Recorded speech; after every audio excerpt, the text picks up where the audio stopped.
Tomorrow will be the 70th anniversary of the entry into force of the UN Charter. Could you please tell us which is your personal evaluation concerning the last 70 years, and what are the most important reforms you think the UN needs to achieve its goals in the future?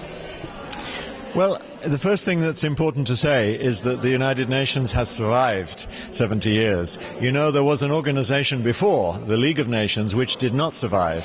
And, that was the collapse of the League was part of the Second World War.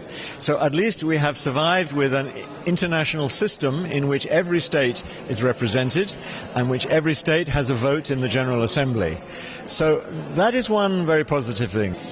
But, increasingly, the United Nations is being bypassed by big powers. We see the creation of the G8 and the G20 structures, which nobody voted for. They're completely undemocratic. They're self-appointed groups of states who get together and make decisions and cut deals. Is that really international democracy? I don't think so. But the reality is that the Security Council is a more powerful instrument than the General Assembly. So you ask me what needs to change. What really needs to change is the structure of the Security Council, and especially the problem of the permanent five who have the veto. But in order to change the rules, you have to get the permanent five to agree to change the rules. So we've been stuck in that problem for decades, and there have been many, many very creative ideas for reforming the United Nations, and especially the Security Council, but there's no agreement. So this is a real challenge, and I think one of the answers to this is to build another kind of power, a power from below, a kind of people power.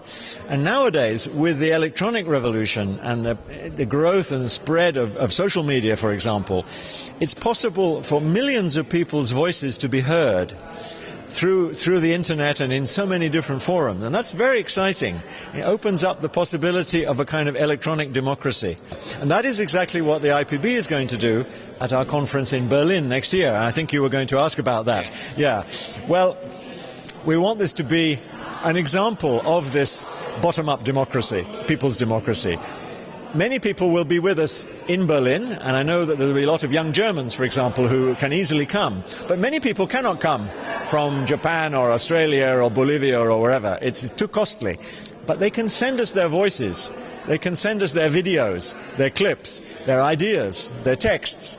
And we're encouraging every country to hold prepcoms, preparatory activities, where the issues to be debated in Berlin are talked about and discussed in advance, so that we come to Berlin with all kinds of ideas already bubbling. And that's quite an exciting thing. And then we'll create a declaration and a group of people to follow it and so on. The core theme is really military spending, public spending devoted to the military. $1,700 billion every year. It's just an enormous sum of money. And we say this is the wrong priorities.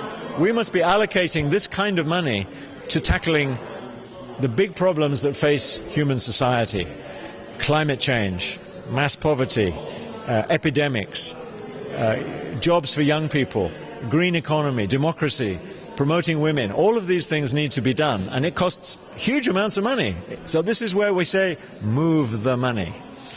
Now, it's easy to say it. It's more difficult to create the political power to make the shift. So we need to work with organizations, we need to work with parliamentarians, with trade unions, with youth groups, with human rights organizations, environment and development groups, academics, scientists. I mean, everyone is needed, cultural figures. We need to create a big movement to say this is not the world we want. Another world is possible, as the famous slogan is.